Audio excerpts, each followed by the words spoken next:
We're really excited to have you all here today for our session and our webinar titled Including Accessibility in Your EdTech Decisions.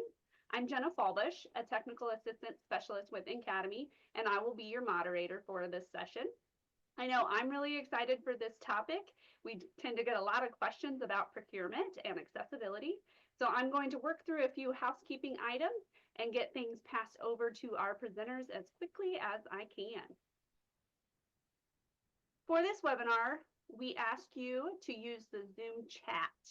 So look right now for that chat button and use that for communicating with other attendees today and for sharing resources.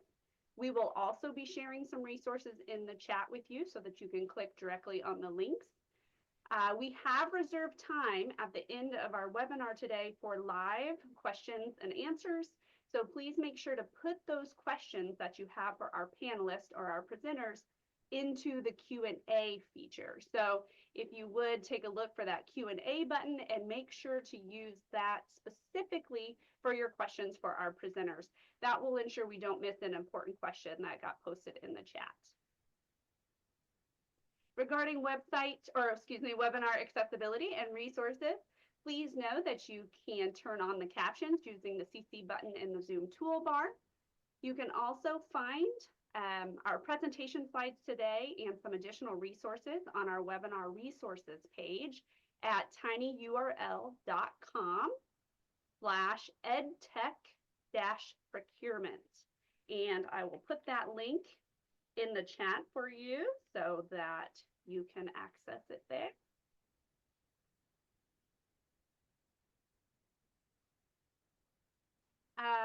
The session is being recorded, so it will be available on that same webpage tomorrow, and we really encourage you to share a link to that page with anyone that you think is interested in this topic.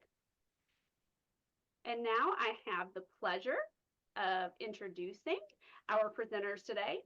With us, we have two members of the NCADEMI team, Rob Carr, a Digital Accessibility Specialist, and Christopher Phillips, a Technical Assistant Specialist.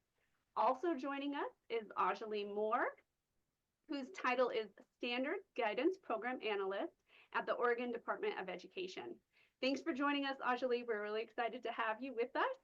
And now I'm going to pass this over to Rob to get things started. Hey, good day, everybody. We are thrilled to be here and have a chance to spend a little bit of time with you this afternoon, potentially morning, depending on time zone or when you're watching this recording. I just want to quickly introduce what we're going to talk about today. This will be brief because we're going to expand on each one of these a little bit in the time that we have together. But what we're aiming for is to give you some tips about how to integrate accessibility into all of the parts of procurement. And so we broke this up into two pieces. There's a piece where you can embed accessibility into things that you likely already use. And then there are places where it's helpful to add accessibility specific things to the process as well. With embedding, we're going to talk about making sure that accessibility works its way into requests for information and then much more commonly used requests for proposal. We're going to talk about making sure that you integrate and embed accessibility in any scoring that you might do when you're looking at candidate products and in contract language. The additions may come in the form of a couple of pieces of vendor documentation that you might ask for. One is some evidence of how mature a vendor is with its accessibility practice. And again, we'll explain what that means here in a few minutes.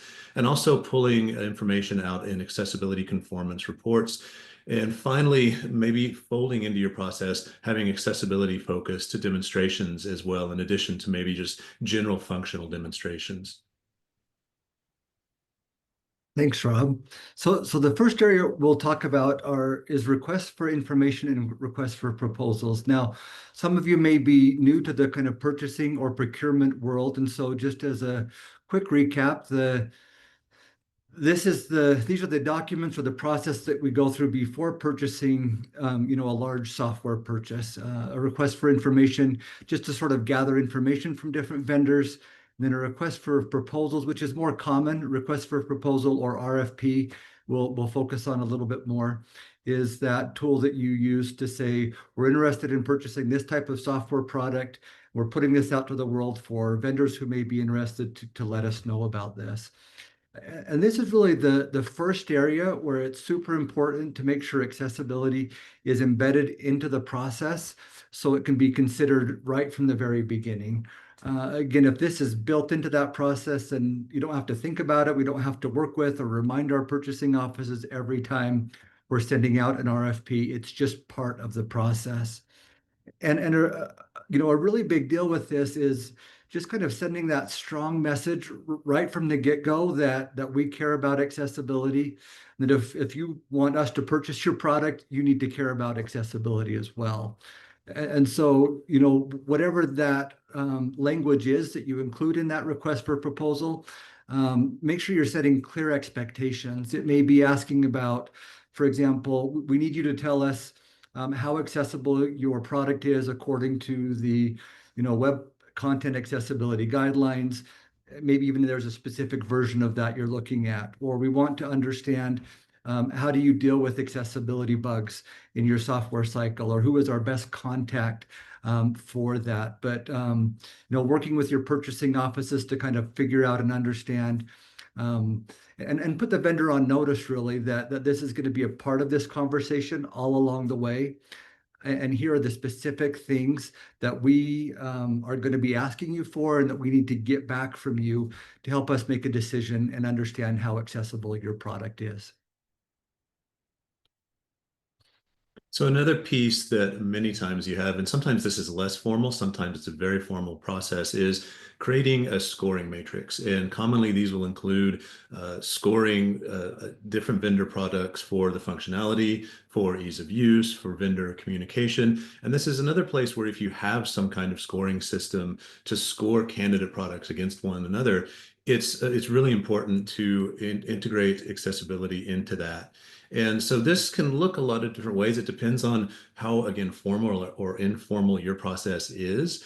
But what we're aiming for is to at least lower the chance that accessibility just gets set aside in the decision-making process. If accessibility is part of your scoring overall, and say it has a meaningful percentage, it carries some weight, then the goal is to make sure that by using these objective measures, we keep accessibility from just being pushed to the side in these decisions. That's relatively common when accessibility isn't represented in the scoring process. The idea here is that we can assign objective scores to the vendor documentation that we're going to talk about and to their communication. I think that that's a piece of the conversation that we don't often think about. If a vendor doesn't communicate with you very well, really about accessibility or anything else at the time that you're trying to decide to make a purchase, in other words, when they're trying to sell you their product, then what's that going to be like after you actually make the purchase and they have the investment from you? The guidance that we'll give here is just to align this with anything that you are currently doing. I do think that there's value if you're not trying to assign some objective scoring to different products to keep that process pretty uniform from one selection to the next. It's not a bad idea to build that, but I wouldn't necessarily just do it for accessibility. However, if you do have something in place, then fold accessibility in and make it be, like I said, a meaningful part of your overall score so that what you'll usually see is at least one product, one candidate product out of maybe 3 or 4 really fall near the back. And when that happens, if we do have an objective system and it does, as I said, really bring accessibility in line with all of the other needs that we have out of a piece of technology, then when that product scores poorly on accessibility, it's likely to fall out of the running. And I think there's just a tremendous benefit to approaching accessibility as you do anything else in your decision making. If you have less formal kind of subjective scoring, more of just conversation and maybe passing notes, still include accessibility and try to elevate it to a level where it is important enough, like I've said, that it'll keep a really inaccessible candidate product from being acquired when you have far more accessible or even marginally more accessible products there at the ready. Thank you, Rob. This next area can often be, this is where the rubber kind of hits the road after these conversations. We've kind of, put out these requests for proposal, or we've chosen a vendor that we want to go with, using that scoring matrix. And then it comes time to purchase a product, and we've got to come up with a contract, right? And kind of really at this point, figuring out how confident their legal and product teams are with all of the promises that their marketing and sales teams have made about how accessible their product is.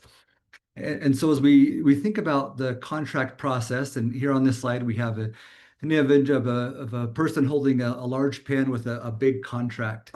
I think an important thing here is you don't have to be contract experts kind of in how we approach this. It's working with those that are, though, whether that's your legal counsel or those purchasing and procurement teams, to make sure this is written into the contract. And it's really a way to kind of hold the vendor accountable. I had an experience a few months ago where we had some very productive conversations about accessibility with the vendor. We're really feeling good about what they were doing and kind of their plans going forward. Really, though, when we got to the contract piece of that, they kind of took the language that we had suggested and basically said, we care a lot about accessibility and we'll do our best, right? And that was as much as they were able to say at that point to start with the conversation. And then we kind of had to say, like, that is just not good enough. All these promises that you made and kind of assurances you gave us, we want to see those written down on paper. And along with that, I think it's, setting those specific expectations. What is that? If the product's not fully accessible, by what date do you plan on making it accessible? Or what happens if we discover an accessibility issue? We want to make sure that if we report that and need that to be fixed, that you don't try to come back and, give those costs to us or make us pay additional costs. And there's a variety of different kind of samples of contract language out there that you can kind of look for and find that is a great starting point for this. And often it'll be a little bit of back and forth, but again, I think it's such a great opportunity to really just ensure that whatever requirements you have are actually explicitly defined and required, and then written down in that contract, so that if or when problems happen down the road, you can always refer back to that as a resource to kind of say, actually, what was promised here, and it's written in the contract, a legal document, that this is where we're going to go and this is what needs to happen. And so ensuring that contract language is in place and really explicitly defines what those assurances are that will give you a lot of confidence, knowing that you can continue to use that product in a way that will work for all of your users. And so there is necessarily a lot of emphasis in conversations about accessibility and procurement on individual products, but it's a really good idea to have a higher level conversation with vendors that you're working with. Now, this is going above and beyond what some vendors might expect, so this could be somewhat tricky. You might not get as uniform a response as you would like, but like I alluded to at the beginning, what I think it's a good idea to do is to ask the vendors how they quote unquote do accessibility. And what we're looking for here are assurances that if we have an accessible product now, it's likely to stay that way, right? That they do have a good grasp on accessibility. So some example questions, and there are several that you can pose to a vendor, but ask them questions about any internal accessibility standards that they aspire to. Ideally, you'll get a response back that aligns with accessibility standards that you're aiming for in your procurement documentation and your contract. That's really the ideal situation. But if they don't have an internal set of standards, that can be a little bit of a warning that they're not terribly mature, that they haven't really folded accessibility into their work. Another good thing to ask about is how do they train their people? The reality with accessibility, even for very technical designers and developers, is that it's not commonly taught. And it means that when the companies who build the software, who sell the software, hire folks, they need some internal professional development and they need to keep skills sharp over time. Then a couple of specifics. Who is the accessibility expert? Do they have somebody on staff, maybe with that title, not accessibility expert, but accessibility coordinator or something like that? Do they have at least one person who specializes in accessibility and hopefully works with the different teams who actually build the technology that you might buy? Is that contracted? Do they rely on a third party to come in and consult with them and help? That's still much better than just kind of winging it and hoping that they're doing it right. And related to that, it's good to know who the accessibility contact is. For your big technology companies, they're likely to have just an accessibility@company.com email address. But for your medium size, it's reasonable to ask for a contact for a human being. Now, there are times when you may not get direct access, and then it's just a matter of fleshing out what the process is to get questions or concerns to that individual. It might be that the business development, the sales folks on the front end or after the purchase, the regular support contact is what you'll use. Then I just want to know, okay, if I send an accessibility related question in, how does that get routed? What's the typical turnaround, knowing that there is an extra layer of communication there? But it's really, again, I think a fantastic idea to ask these bigger picture questions to get a sense of the grasp that a vendor does or doesn't have with accessibility in general, and then drill down a little bit more specifically into the products.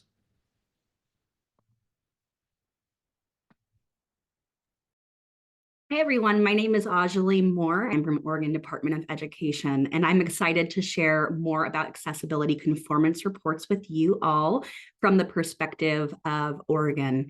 And I really appreciate the framing of this webinar with the embed and the add, because as a state education agency, we had done a lot of work through our policy and statute and administrative rules within our contract language to embed accessibility requirements, whether that be through the National Instructional Materials Access Center and their standards for print materials, looking at our web content accessibility guidelines. And I think as Chris and Rob referred to, a lot of the times that policy was reliant on assurances that the publisher makes, and in many cases, it's a sentence with a yes or no checkbox. So we relied as a state agency heavily on our districts who are using the materials to come in and say, these are supposed to be accessible, but in practice, they actually aren't, which led us as a state to look at our accessibility conformance report policy. And to give you a little bit of background, an accessibility conformance report, or an ACR, is a completed version of the VPAT, or the vendor product accessibility template. So I always try to use the Pokemon analogy, right? The VPAT evolves into this ACR once it's been completed. And hopefully that evolution has been done with authenticity and integrity around the testing. So our ACR, when we receive them, or any ACR, should be a demonstration of compliance with accessibility standards. And in Oregon, we connect ours to the Web Content Accessibility Guidelines and are able to adjust as those guidelines also evolved. The product and owner developer has to test the product against the standards in order to complete the accessibility conformance report. So rather than check boxes, yeah, we think this is accessible, it should be, actually going in and performing testing of the components that need to be reported on. And the other thing about the accessibility conformance report is that there are multiple levels of compliance. So it does give a little bit more nuanced view of a product's accessibility, whether or not it's somewhat compliant, if it is compliant and you can see that there is evidence that the accessibility tools have been tested. You can see a greater picture with more of that information, opposed to a black or white, yes or no, accessible, not accessible assurance. So we went through a 2-year process in Oregon to update our administrative rule to account for the fact that digital instructional materials and the market around instructional materials continues to evolve. The Web Content Accessibility Guidelines continue to evolve. And as I'm sure many of you recognize, it's happening at a really rapid rate, faster than we can change policy at the state education agency level. So we adapted 2 of our administrative rules that already existed to include requirements to submit an accessibility conformance report. One is the Division 11 rule in Oregon related to digital, electronic, and web-based materials. And this is a rule that's related to any of the materials that Oregon Department of Education evaluates and adopts. So any publisher that submits a bid for evaluation must agree to provide an up-to-date, complete, and accurate accessibility conformance report. We also required in the policy that that report must be completed by a third party and include manual verification of testing.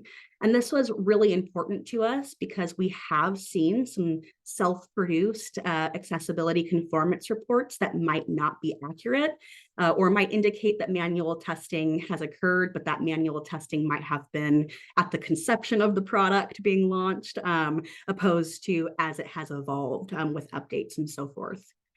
We also in Oregon allow our districts, since we're a local control state, to independently adopt materials.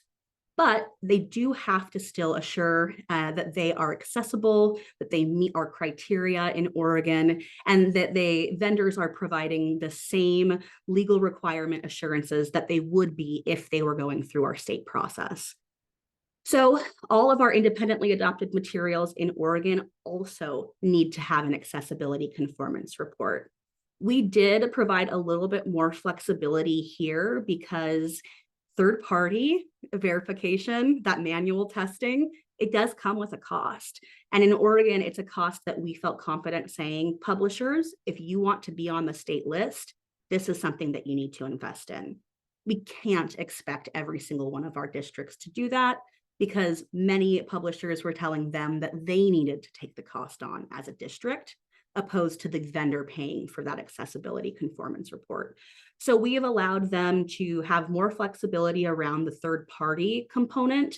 However, we've provided contract language that they can use as they're communicating with vendors to very much communicate that this should be a vendor provided accessibility conformance report. And if there is any resource or funding that is attached to it, that should be something that is on the side of the vendor.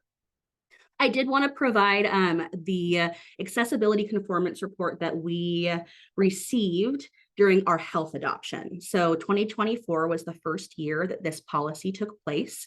In the chat, there is a link with a list of our approved vendors. There are very few for health in Oregon. If you know, our health standards are pretty advanced, so it's a short list, but any of the approved vendors did have to provide that. So all of our districts now have access to information on the product, the accessibility features, evaluation methodology, the conformance level, as well as the remarks and explanations. And in Oregon, that's a really important part, is creating that feedback cycle and communication loop so that we can progress and evolve in our conversation around accessibility, come together as a collective to shift the publisher market. And again, I think as it was mentioned earlier, really elevate that this is important and close enough isn't good enough. So the information is something that we are really excited for our districts to have. Thank you so much, Anjali. So valuable to have that boots on the ground kind of experience of how you're rolling this out and the work that you're doing there. Before we talk demonstrations, just a reminder, we have reserved some time at the end to answer any questions that you have. And so please continue to put those questions in the Q&A, and we'll be sure to address those as we wrap up our presentation in just a little bit here. I especially love that idea, Anjali. Just this is really work that different groups can do on their own, but the more of us doing this work, the more we put those publishers and vendors on notice to kind of help move these conversations forward. So it's just something that is expected in the work that those vendors do. This next section on demonstrations is such a, it's kind of a fun area for me, at least, when we, let's say you know, different states and districts may be at different levels of how much in-house expertise you have on digital accessibility, or how much you're able to do any independent testing on your own. But what this process is really, you know, talking to the vendor. You've had that maturity discussion already. They've maybe let you know who is kind of responsible for accessibility in their organization, and saying, okay, great, we'd love to schedule, let's say maybe it could be 15 minutes or an hour, whatever, how much time you need, to say, let's just jump on Zoom for a little bit and have you demonstrate your product or your tool, your online textbook, and show us about that accessibility work that you've done and the things that you're demonstrate to us where those accessibility features are and how they work in your tool. And once you get on there, I think you can kind of give them the floor to talk through some of that. But then you also have opportunities to kind of ask some questions. For example, a basic quick test you can do is to say, can you please, you set aside your mouse and show me how you can navigate your tool using only the keyboard. And you can kind of just look and see, does that work? Can they get to all the different important parts of the application or tool using their keyboard only? Or if it's something that has a video component or part of it, you can go to a video and, just a quick, great, can you show me, can you just turn on the video captions and show me how those work, and are they good quality video captions? And these are things that I think anybody could do without really understanding all the technical details that go into what it means for a product or an application to be accessible. And then there's also a lot of free tools online. Wave is one that our partner organization WebAIM provides for free, that you can just click on this link in your there's a browser extension that you can click on, and it simply you can go to the tool and just run Wave on it, and it'll either show up with a lot of green saying that like this is as far as we can tell, the automatic tool show this is accessible, or there's a lot of red on there that they have to kind of look at and explain and go through. And so, but just hopefully they'd be willing to kind of sit down with you, look at the tool with you, and kind of help understand how accessible is this, what are the things they've done, and put that onus on them to kind of demonstrate what they've done to make the tool accessible, and potentially identify where there's areas where improvement is needed still. So just to summarize a little bit,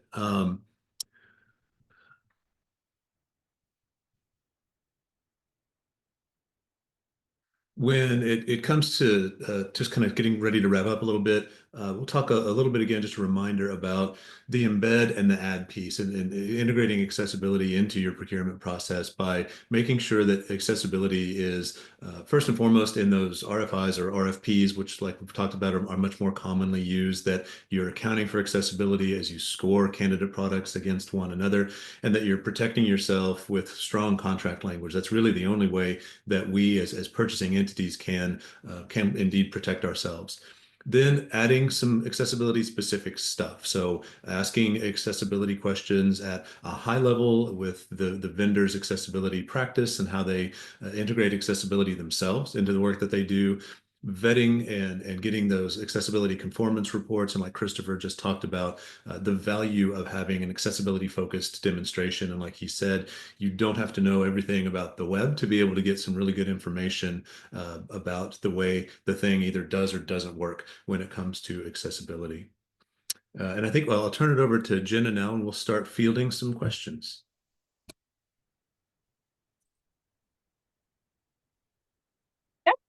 And even before we get to those questions, I do want to point out our survey at tinyurl/webinar-survey and the number 6. So if you could grab that link, and we'll also add that to the chat so that you make sure to open that into a bookmark or a tab and fill that out. We'll share it again at the end of the webinar.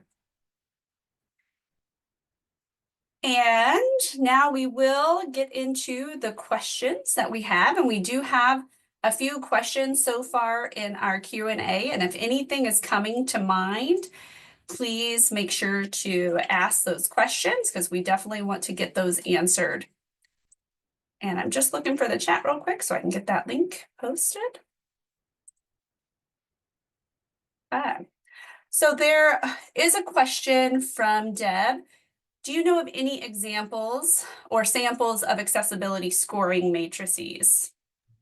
There are a few. A lot of organizations, even in the public sector, what I've seen, a lot of organizations will put that behind the login.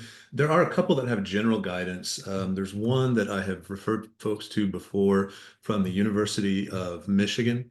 And they have a section in this about evaluating the VPAT or the conformance report. They point to an instrument called HECVAT, which is something that grew out of higher education, but we're starting to maybe see some momentum to use it. It combines questions about security and accessibility into one instrument. A new version just came out shortly after the first of the year. So that's one. There is a little bit more detailed. This is, I hope, an accessible PDF, which is, I feel like we say that before we share a PDF with anybody. Let me get the right part of the web address here, but I'll drop that into the chat as well. It's maybe a little more detailed. It's from the state of Minnesota, and they have a really good mature accessibility program. And it's another one that I think can be instructive in considering how this stuff works. So that's the link to Minnesota's scoring matrix as well. So just a couple, not prescriptive, hopefully though valuable, and you're getting, some models. I don't know if anyone else on the panel has examples as well.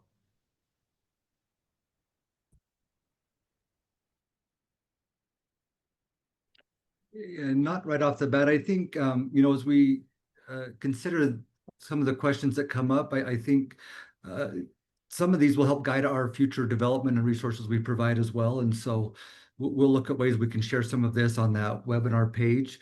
And then to kind of follow up on the question that Kim asked about additional training sites in school districts. That April 2026 deadline that you mentioned, hopefully that's probably on many people's minds as we kind of think about how do we prepare for those new requirements.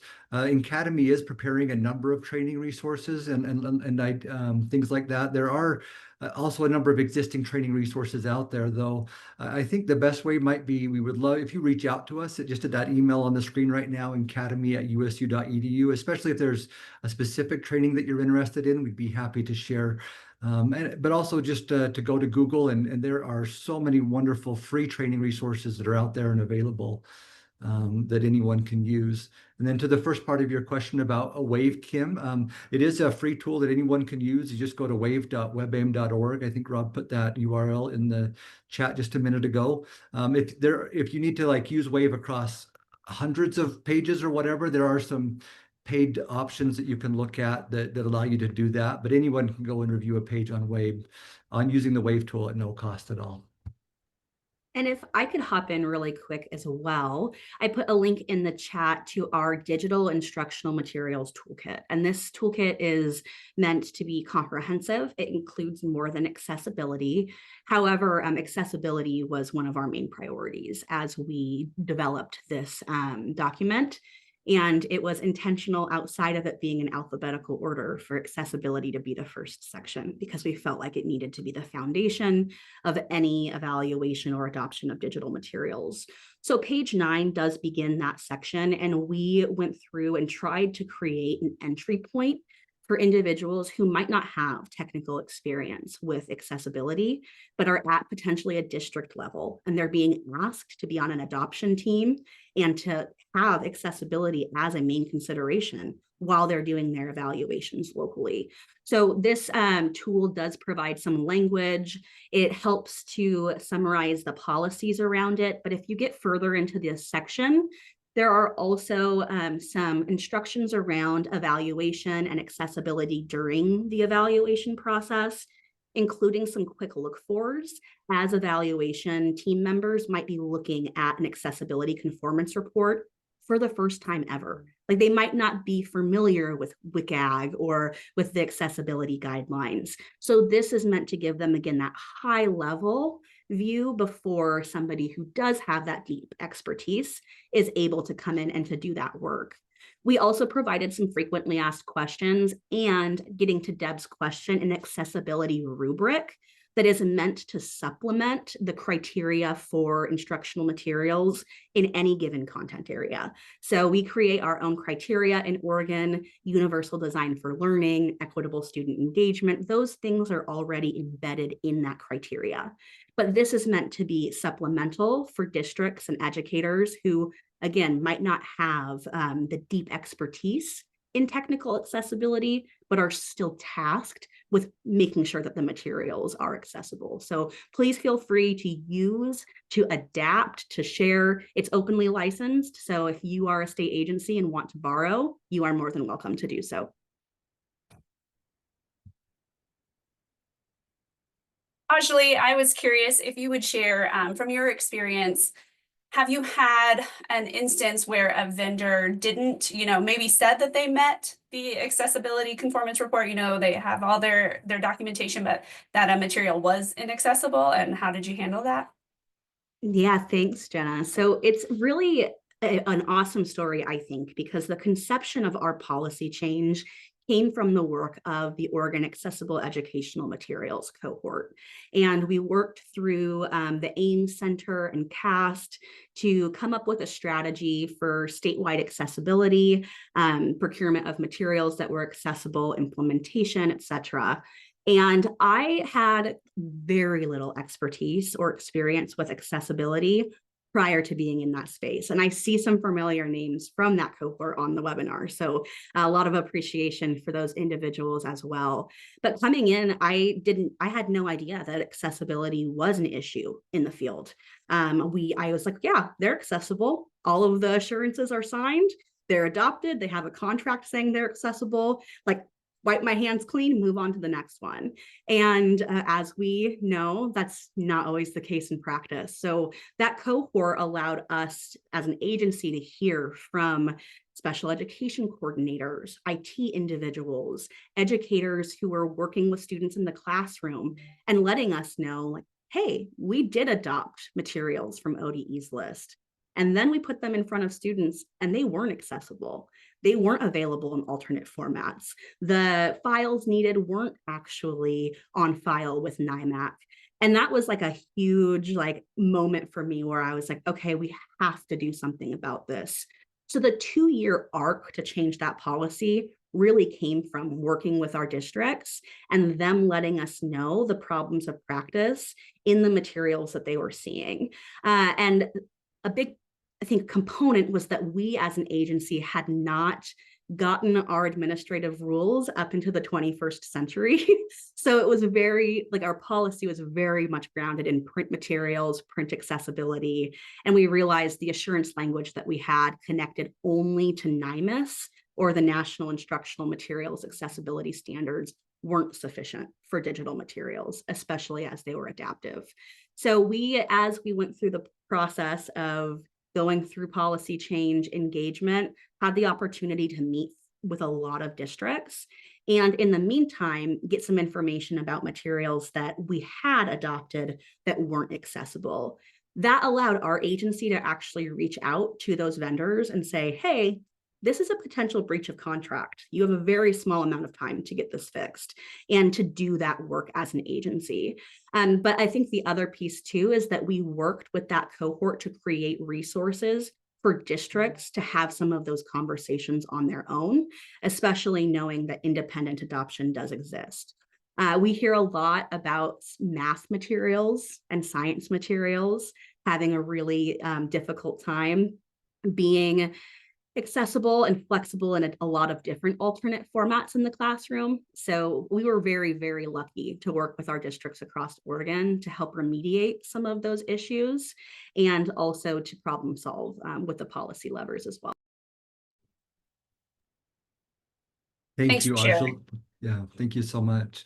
One of the challenges I think and opportunities around this is that some of you on this call today, at least, are not part of your purchasing or procurement office. And those folks who need to be in the room maybe aren't here just yet. And so really, I think it's your opportunity, though, to share this with them and help those groups to be aware of these requirements and what is needed in this space. And again, just to point out this, webinar page that has some of this information. We'll have the recording of this that'll be captioned by tomorrow.